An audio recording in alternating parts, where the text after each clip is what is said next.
O Minho é um bordado de encantos, de festas tradicionais trajadas de cor. O Minho é o meu grande amor. O Minho são sinos que tocam, que marcam o passar do tempo, de gerações. O Minho é um contador de histórias. O Vale do Minho. Terras verdejantes. O norte com mais pronúncia. O Minho é o ouro de Portugal.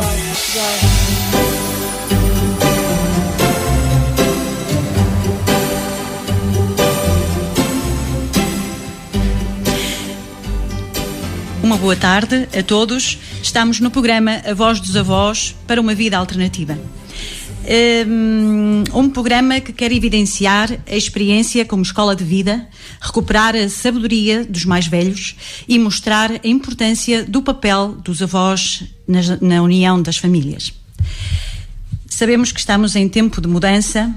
Isto já não é nenhuma novidade, mas a pergunta que deixo no ar: como atuar nesta mudança, quando os pilares da nossa sociedade parecem desmoronarem-se? Como devemos agir? Que estratégias devemos utilizar? Como levar o nosso barco a bom porto em momentos de tempestade? É nesta temática que este programa servirá como espaço para todos aqueles que tenham algo a dizer e possam participar com as suas ideias, com os seus testemunhos de vida. Sabem que podem contar com este programa. Estamos em direto e a partir de agora poderão ligar para 251-653-908 ou para o 96188-4347. Tenho aqui ao meu lado dois convidados, Francisco Flórido e André Azevedo, que fazem parte do movimento Terra Solta e que nos vão contar um pouco do que se trata este projeto. Muito bom dia, boa tarde. Bom dia para uns, boa tarde para outros. Querem nos dizer alguma coisa então? Viva, boa tarde. Manuela, obrigado pelo convite. É um prazer estar aqui contigo. Podemos partilhar algumas ideias comuns. E penso que neste momento queres saber o que é que nós somos, o que é este movimento, o que é esse movimento Terra Solta, com um nome tão simpático e tão simples, que é Movimento Terra Solta. Movimento porque tem vida, porque estamos no arranque, Terra Solta porque nos vocacionamos para a terra e para o bem comum, quer social, em termos ambientais, de sustentabilidade, onde são os nossos pontos fortes. O movimento nasce da junção de ideias de alguns amigos, uns que se conhecem do dia-a-dia, outros que se conhecem através da internet, através desta excelente máquina que são as redes sociais, que partilham de ideias muito próximas e ideias que têm como base a sustentabilidade. Eu não sei se a Manuela quer saber mais alguma coisa, mas calculo que pela cara está com vontade.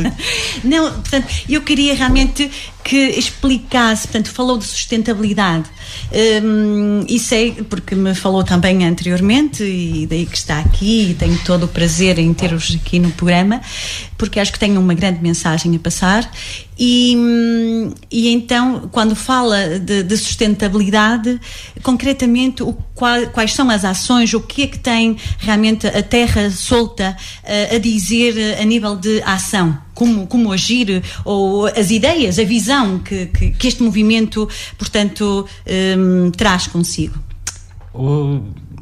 Nós sentimos que o homem pode viver em comunhão com a natureza, pode usufruir de tudo o que a natureza nos dá, mas de forma equilibrada. O que se passa atualmente é que há um excesso de consumo. Há um abuso da terra, do homem pela terra, e não há um pensar nas gerações futuras. Fala-se muito em sustentabilidade, é uma palavra gratuita, mas a sustentabilidade tem que entrar em ação. Porque é que o homem tem mais do que precisa? Ambição, ganância, são as instituições que nos impõem estas formas de pensar, Será que podemos viver com menos? Será que podemos encontrar um ponto de equilíbrio?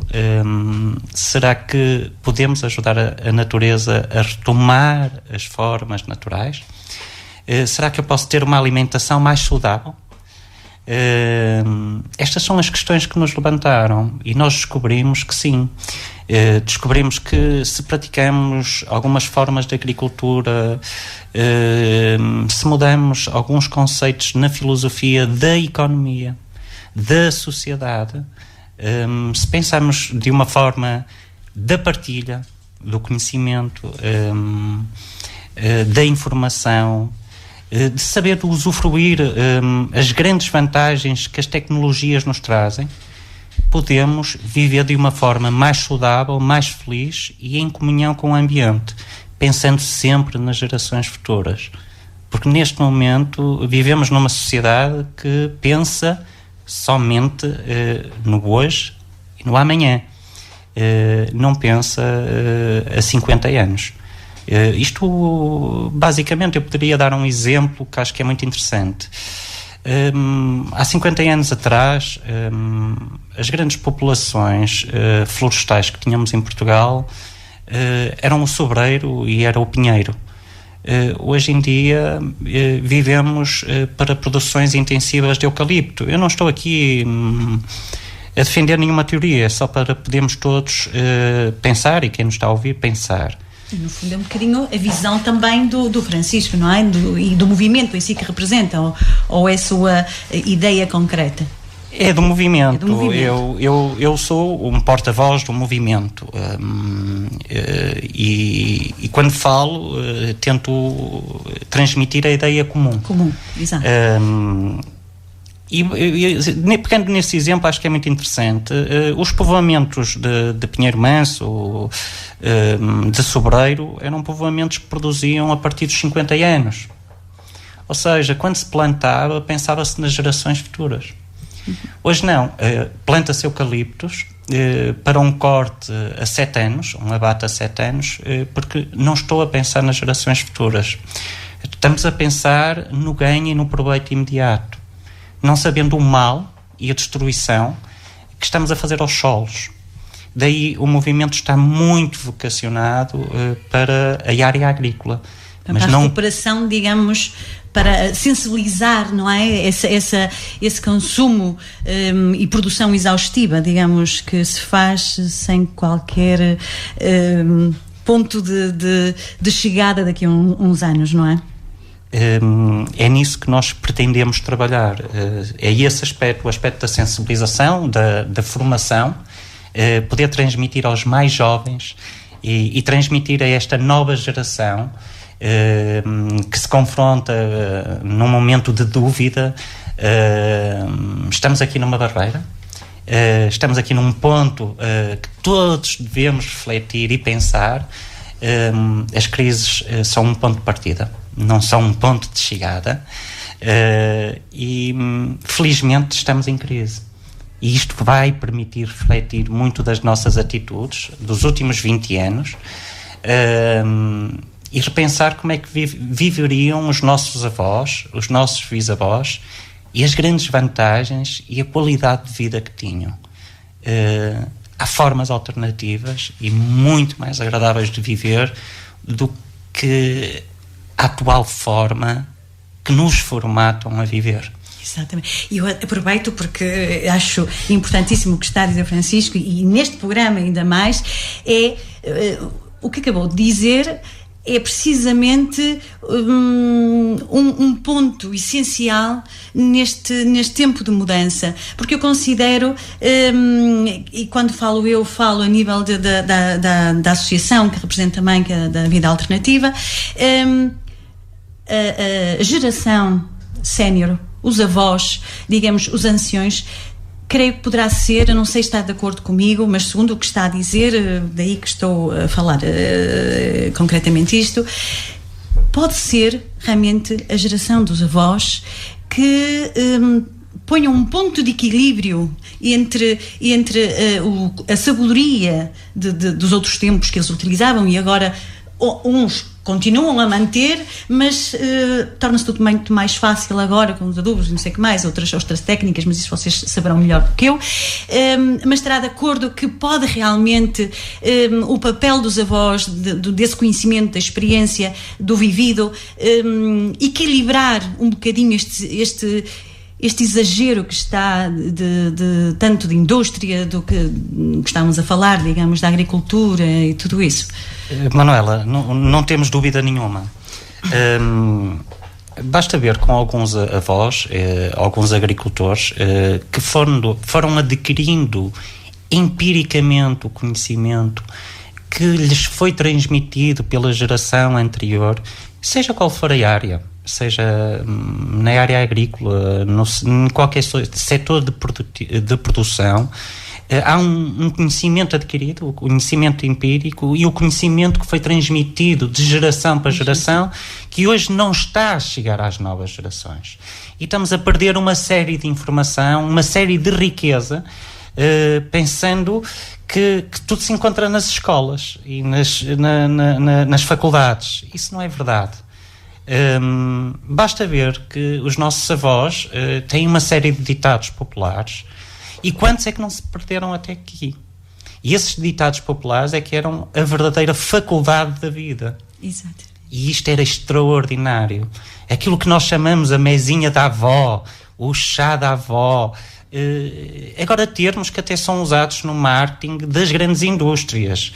A imagem do avó e do conhecimento antigo. O movimento não procura essa falsidade destas macroempresas de marketing, mas tentar reunir toda essa informação que se está a perder.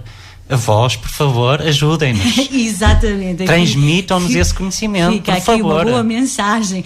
E realmente também sente-se que os jovens já não querem, aqui estamos mais no rural, e falando no rural, que já não querem trabalhar a terra, portanto, porque já é algo muito natural. Também creio que terá que haver uma estimulação nos mais jovens aqui no campo para que voltem à terra e percebam que há todo um interesse de uma vida futura, de uma qualidade de vida, e não sei de que maneira, mas vocês talvez possam acrescentar algo mais ao que eu estou a dizer, e da mesma maneira na cidade, não é? A cidade já não é só a nova geração, os adolescentes, mas já os pais, portanto, que têm o seu trabalho, que têm a sua ocupação e desligam-se completamente do que é as raízes.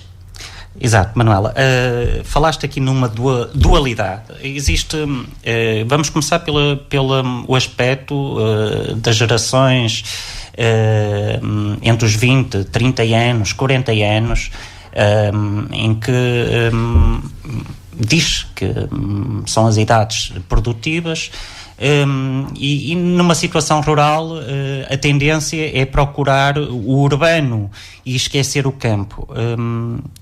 Eu alerto a quem tem a oportunidade de viver numa região tão bonita, tão rica e que tanto tem para oferecer, por favor, não vão para as cidades, aproveitem as cidades para passear, mas aproveitem este potencial que o interior, neste caso estamos no litoral, que o Minho tem para oferecer, tem uma riqueza extraordinária.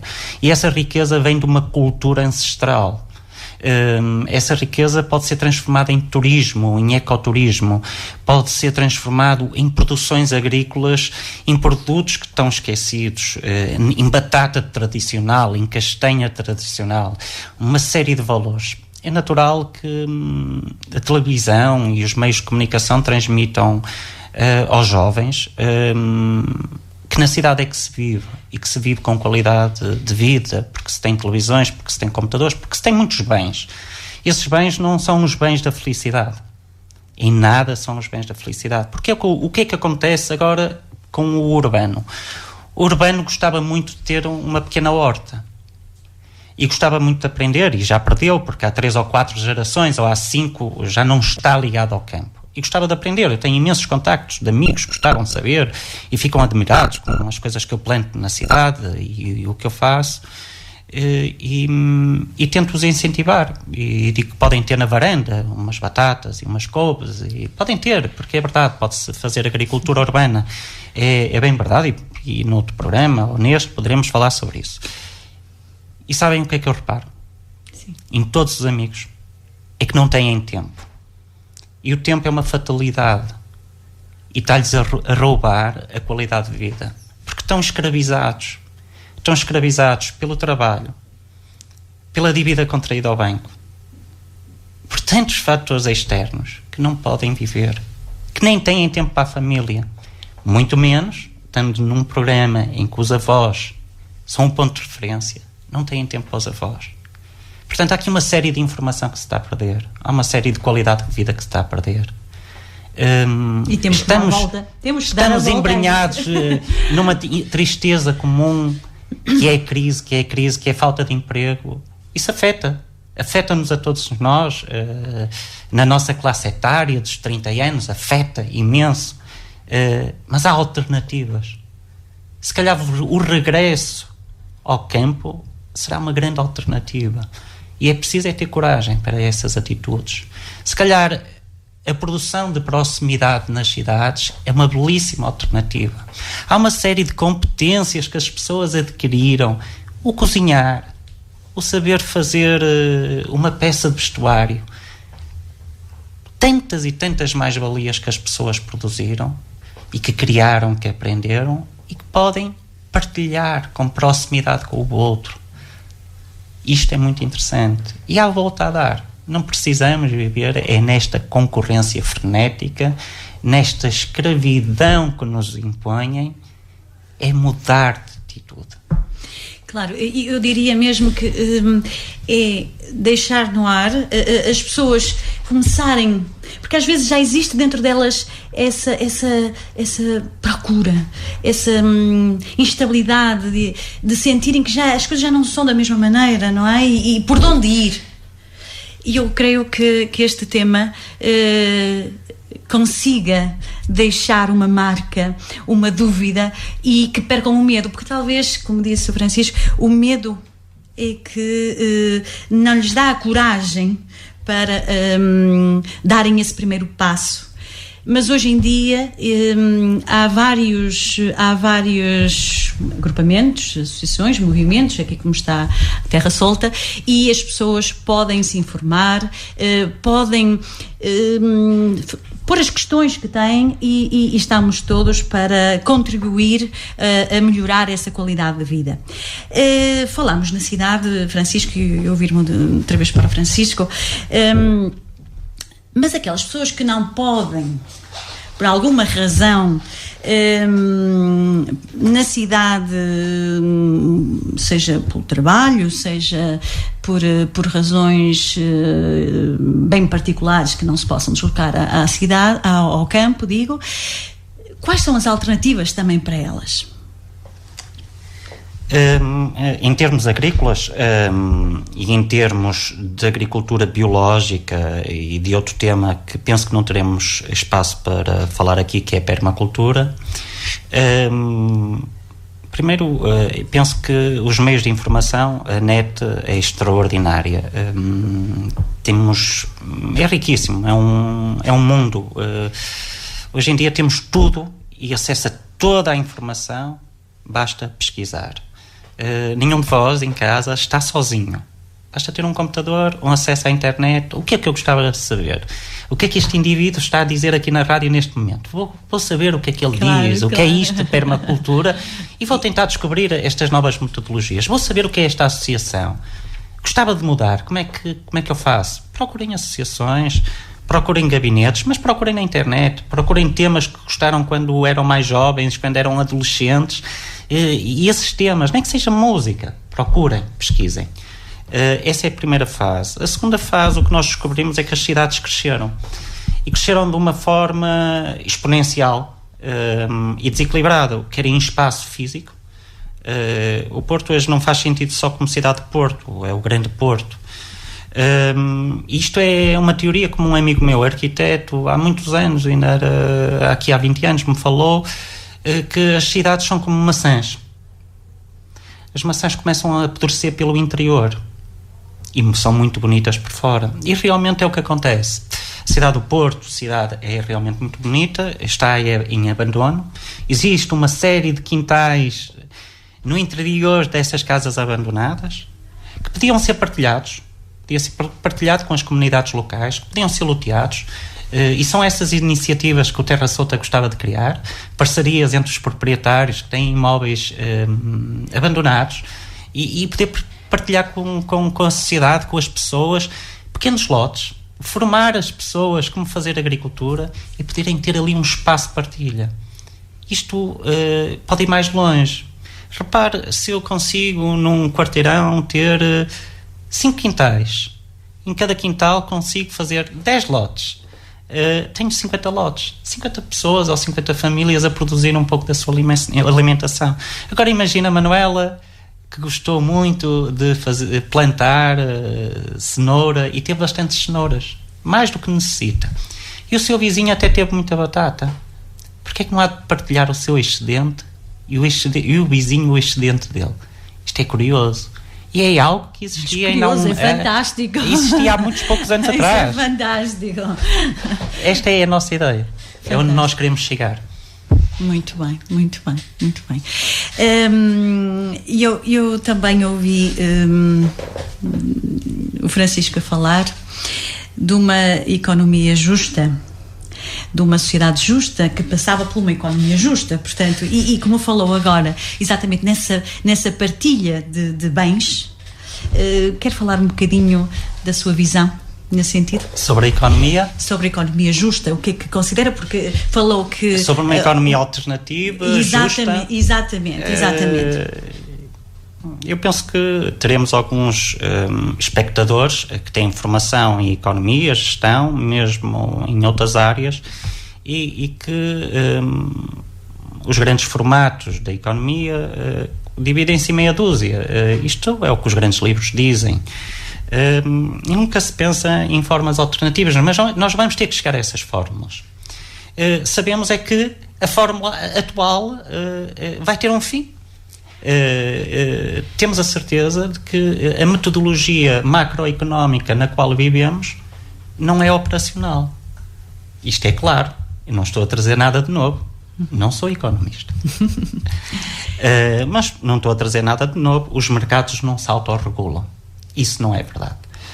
Achamos é que podemos aprender com os exemplos da história, porque há outras sociedades que também já faliram e outros métodos de economia que também já faliram, mas podemos juntar o bom que essas economias criaram.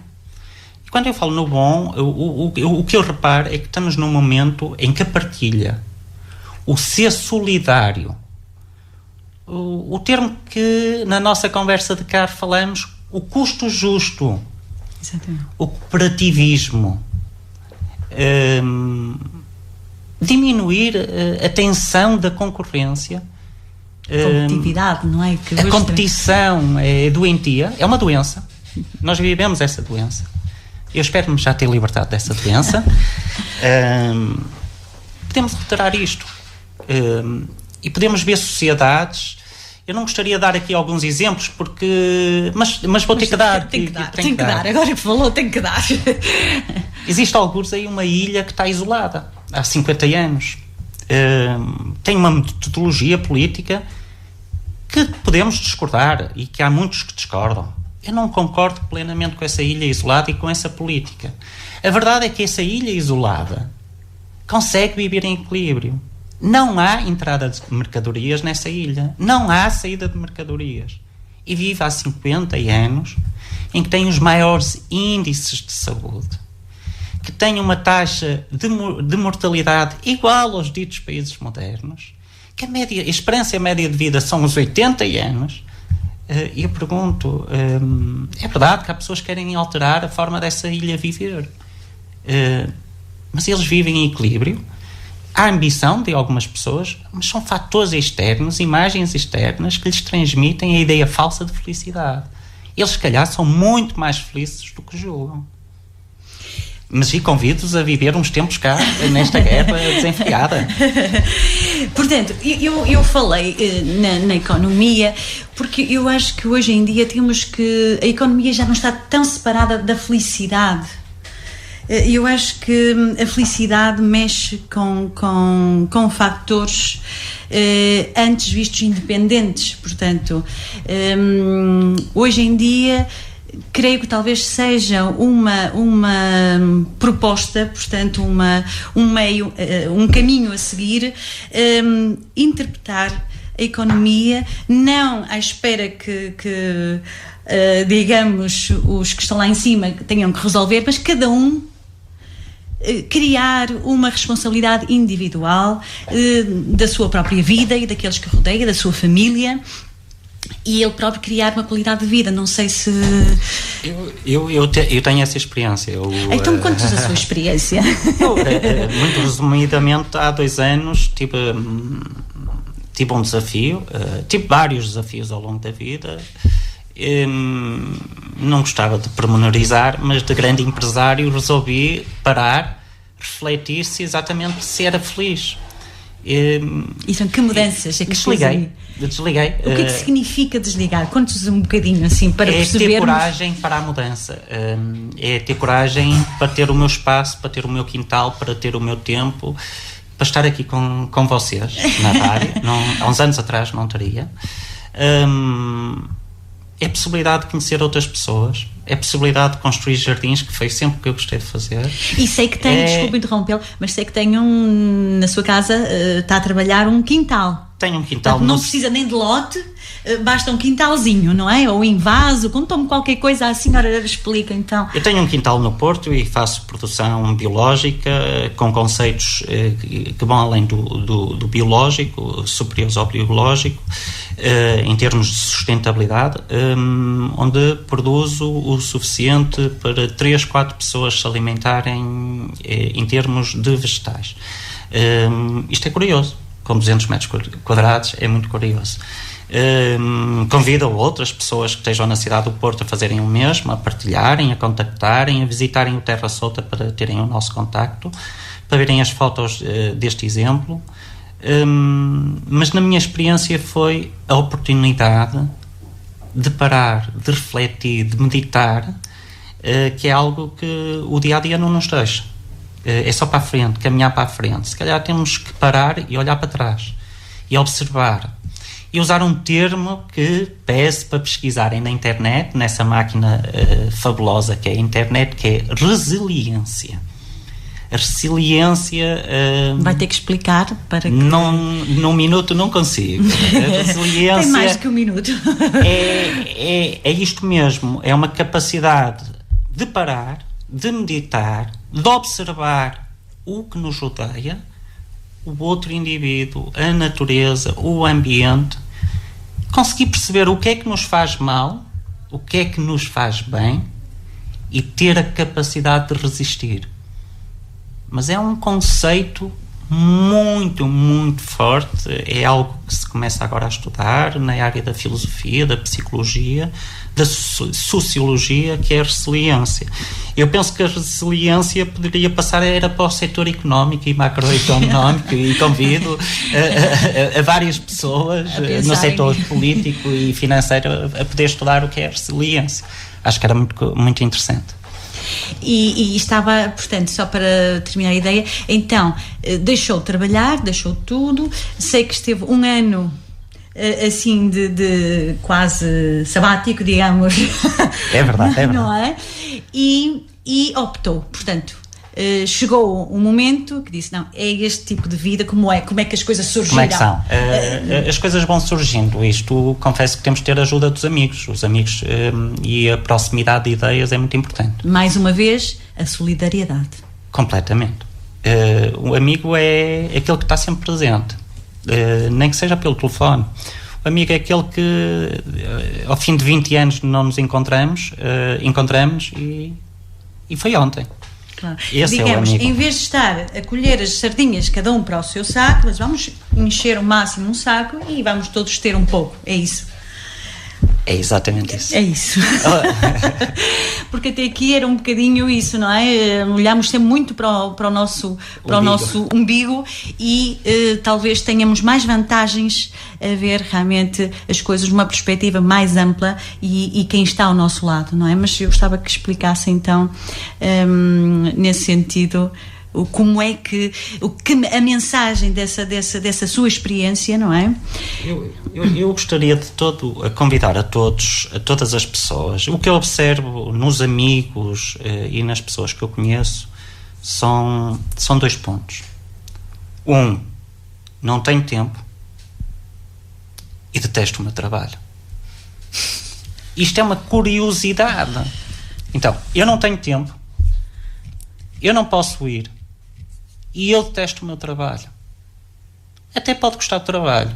O meio que o trabalho, onde se está no trabalho, é que não é bom. Está doente. Está doente pelo sistema, por um sistema da loucura, da competição entre colegas. E chegam desgastados a casa. Não chegam às 6, chegam às 8, às 9, vão para uma fila de trânsito. O meu convite, ganhem coragem. Parem. Vale a pena, Francisco? Vale muito a pena. Eu diria como o poeta, vale sempre a pena, enquanto a alma não é pequena. Claro. Muito bem, muito bem. Eu ia fazer agora uma perguntinha ao André. O André, eu sei, porque falámos um bocadinho antes, e que tem muitas experiências de vida, e que gostava que abordasse um bocadinho o tema dessa possibilidade que lhe foi concedida para se deslocar a novas culturas e ter uma experiência que não muitos já têm. Quer dizer alguma coisa sobre esse assunto? Boa tarde. Boa tarde. Sim, dentro do conceito do movimento Terra Solta, nós também gostamos de partilhar, continuamos a falar em partilha e solidariedade, e eu tive a oportunidade de entrar num projeto de voluntariado. Pode dizer-nos qual foi, se quiser ou não? Sim, foi através do IPVC, aqui da região do Minho, o Instituto Politécnico de Viana do Castelo, que na sua escola superior de educação tem um gabinete, que é o Gabinete para os Estudos para a Educação e Desenvolvimento, o GED, que todos os anos tem programas de voluntariado na Guiné-Bissau e em Cabo Verde. Eu este ano participei nesse programa na Guiné-Bissau e é uma experiência, sem dúvida, que eu aconselho a todos poder participar em voluntariado, seja onde for, pode ser aqui em Monção ou aqui ao lado ou longe. Desculpe, André, não queria interrompê-lo, mas só para as pessoas às vezes ouvem isto e às vezes não temos conhecimento, e como isso é só dirigir-se mesmo ao GED, não é? Sim, dentro da Escola Superior de Educação em Viena, o GED tem um gabinete próprio, mas está aberto a toda a gente e toda a gente se pode inscrever, faz um pequeno curso de formação em Cidadania e Desenvolvimento, que eu e o Francisco fizemos, e depois, consoante a disponibilidade, se fará um projeto de voluntariado. Isto é gratuito, não é? Desculpa, foi uma ideia, estou a ver-me como possível interessar e ocorreu-me, mas será que teremos que gastar muito dinheiro para fazer isso? Não temos? Não, tem um preço, os cursos têm um preço 5 euros ou 10 euros se não for estudante. Sim. E depois o voluntariado em si é todo garantido, pelo menos este ano foi garantido por instituições que patrocinaram o projeto. E então a sua experiência foi para a Guiné-Bissau? Fui para a Guiné-Bissau num projeto de formação. O objetivo era formar agentes da comunidade a nível de gestão institucional e desenvolvimento de projetos, e a realidade em África nós não temos acesso, não é? Pela televisão não nos conseguimos aperceber, mas cria-nos lá está, ainda desenvolveu mais esta necessidade que eu tenho e que já tinha desta sustentabilidade.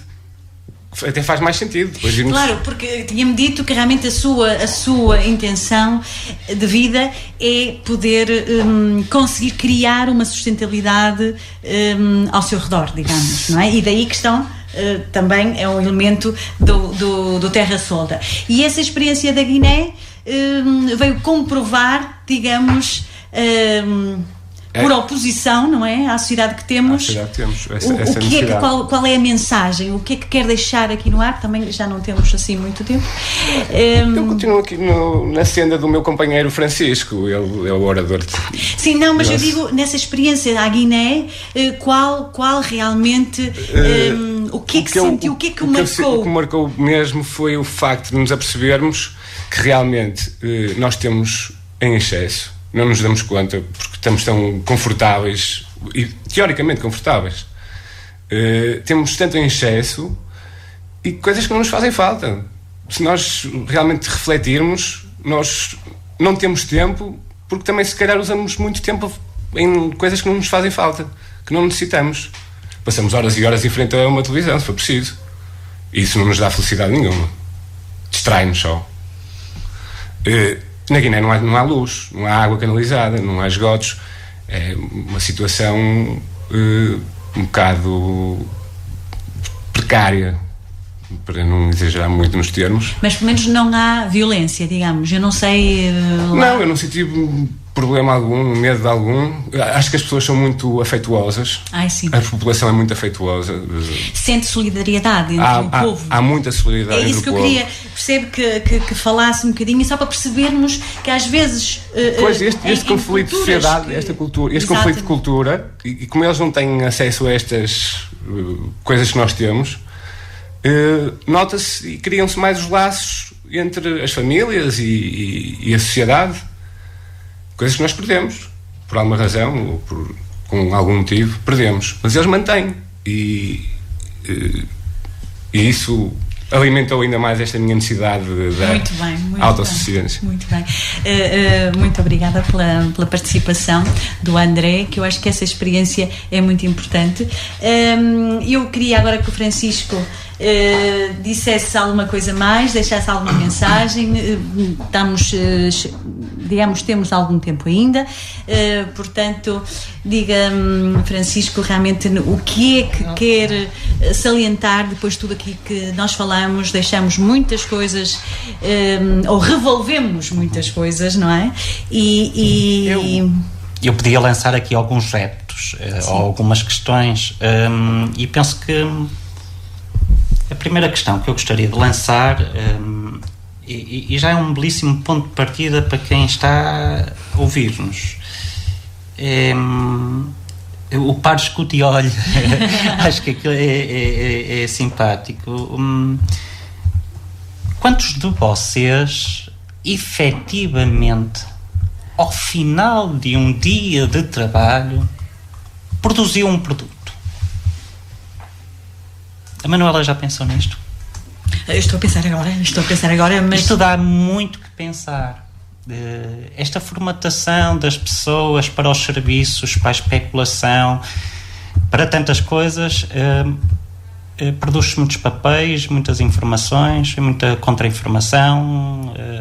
As empresas são cheias disto, as instituições estão cheias disto, mas no final do dia mas quase nenhuma pessoa tem o prazer efetivo de dizer: eu produzi uma mesa, eu produzi uma maçã, eu fiz algo efetivo. E isso, eu hoje tenho essa felicidade. Eu chego ao fim do dia, ao fim do mês,